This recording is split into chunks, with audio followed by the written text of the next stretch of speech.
अरे बिंदु, आज घर में बहुत काम है। आज तुझे स्कूल जाने की जरूरत नहीं है। लेकिन दादी, आज तो स्कूल में मेरा टेस्ट है। अरे एक दिन स्कूल नहीं जाएगी तो ऐसी कौन सी तेरी कलेक्टर की पढ़ाई छूट जाएगी। वैसे भी मैं देख रही हूँ आजकल तो बड़ी ढीठ हो गई है। अपनी दादी की बातें सुनकर बिंदु नाराज हो जाती है।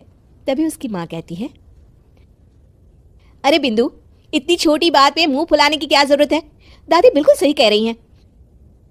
लड़कियों को तो घर के काम काज सीखना चाहिए। अरे बहू, रमेश के लाड़ प्यार ने इसे बिगाड़ रखा है। कम से कम तू तो मेरी बात समझती है। अच्छा, मेरी पूजा का समय हो गया है, मैं पूजा करने जा रही हूँ। इतना कहकर रमेश की माँ वहां से चली जाती है। इस तरह बिंदु की दादी और माँ दोनों अक्सर उसे घर के कामों में ही उलझा कर रखते थे। कुछ दिनों के बाद राजू और बिंदु के 10वीं के रिजल्ट्स आते हैं। दोनों बच्चे दादी को अपना अपना रिपोर्ट कार्ड दिखाते हैं। शाबाश मेरे लाल, तू तो बड़े अच्छे नंबरों से पास हुआ है। तभी बिंदु कहती है, दादी मैं भी अच्छे नंबरों से पास हुई हूँ। रमेश की माँ बिंदु को अनदेखा करते हुए कहती है, हाँ हाँ ठीक है, अभी यहाँ खड़ी क्या कर रही है, सुन लिया मैंने। जाकर मेरे लिए चाय बना कर लिया। बिंदु उदास होकर चाय बनाने किचन में चली जाती है।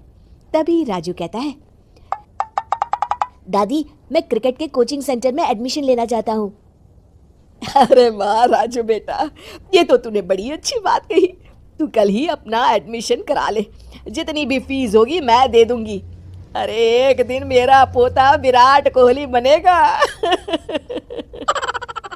इस तरह अक्सर रमेश की माँ अपनी पोती बिंदु के साथ दुर्व्यवहार करती थी। कुछ दिनों के बाद रमेश की माँ और उसकी पत्नी दोनों सास बहू मिलकर राजू का एडमिशन अच्छे स्कूल में करवा देते हैं, लेकिन बिंदु का एडमिशन नहीं करवाते। इस बात से नाराज होकर बिंदु अपनी दादी से कहती है, लेकिन दादी मुझे भी आगे की पढ़ाई करनी है। अरे क्या करेगी आगे की पढ़ाई लिखाई करके, हैं? आज से ये पढ़ाई का भूत अपने दिमाग से उतार दे। इतना कहकर रमेश की माँ वहां से चली जाती है। उस दिन के बाद से बिंदु की पढ़ाई हमेशा के लिए छूट जाती है और उसकी दादी उससे घर के सारे काम करवाना शुरू कर देती है। इस तरह उसका सारा दिन घर के कामों में ही बीत जाता था। कुछ दिन बीत जाते हैं और एक दिन रमेश छुट्टियों पर घर आता है। बिंदु को घर के काम करते हुए देख उसे कहता है, अरे बिंदु बेटा, तुम स्कूल नहीं गई? पिताजी, दादी ने मेरा एडमिशन कराने से मना कर दिया है। वे कहती हैं घर पे रहकर घर के काम करना सीख। अपनी माँ का ये बर्ताव देख रमेश को बहुत गुस्सा आता है और वो अपनी माँ से कहता है, माँ ये तुमने क्या किया? आगे की पढ़ाई के लिए स्कूल में बिंदु का एडमिशन क्यों नहीं करवाया? अरे बेटा, लड़की जात है, ज्यादा पढ़ लिख कर क्या करेगी? वैसे भी शादी के बाद तो इसे घर के ही काम करने हैं ना। तुम किस जमाने में जी रही हो माँ? अगर कल्पना चावला के घर वाले भी तुम्हारी सोच के होते तो क्या वो पूरी दुनिया में हिंदुस्तान का नाम रोशन कर पाती?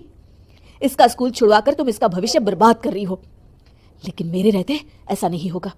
बिंदु बेटा, कल ही तुम्हारा एक अच्छे स्कूल में एडमिशन करा दूंगा। तुम जितना चाहे उतना पढ़ो।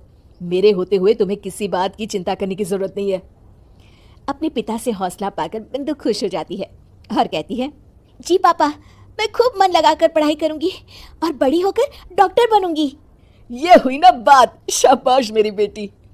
शिक्षा, लड़का हो या लड़की, हमें दोनों को आगे बढ़ने का मौका देना चाहिए।